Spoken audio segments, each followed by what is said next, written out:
Mandy and Ted both portray kind of the 80s teenager, which was the era we chose to start filming to make it unlike other things that are out there at the moment. But they both are wearing bright clothing, which you can see in Ted's t-shirt and in Mandy's dress, and they both have very carefree attitudes in the sense that Ted especially appears quite full of himself and arrogant, Mandy very carefree and almost in blissful teenage love, kind of unaware of the world around her so much. They're clearly both leading a very carefree life and seemingly have no commitments, being that they just seem to be relaxing at home, having a drink with each other. It was all very relaxed and there didn't seem to be any parents around, which I think for a couple, I don't know, obviously you're not told, we don't know how long they've been together, things like that, but to be sitting at home having a drink, they obviously have very relaxed parents. Both very young. They were both very young, which is obviously clear by the way they look. That suggests, for me, when I was watching it back, I was trying to watch it with an open mind. So, for me, the idea that they were so young suggested a certain vulnerability. I don't know if that had anything to do with the fact that I knew the ending of the film and the Mandy being dead or whatever. But yeah, I definitely sensed some vulnerability there.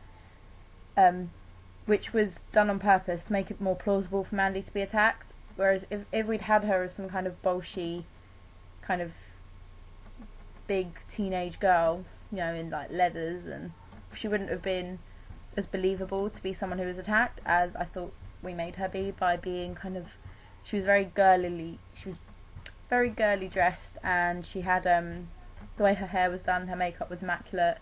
She seemed very vulnerable.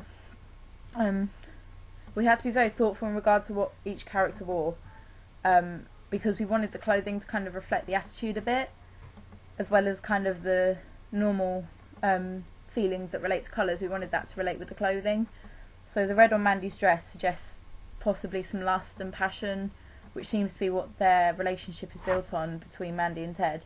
Yet at the same time, red could also mean danger, in the sense that she's quite a dangerous person to be around, as she lives a carefree and reckless life, but also that she could be in danger.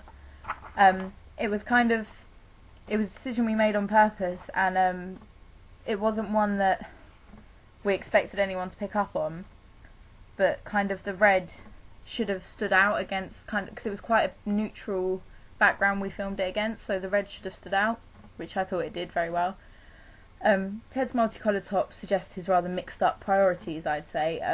His no real dedication or commitment to anyone or anything, and what appears to be including Mandy, by the fact he seems to look at her more with lust when she's leaving, more of a cocky expression, which is just showing how their relationship is more based on lust rather than love,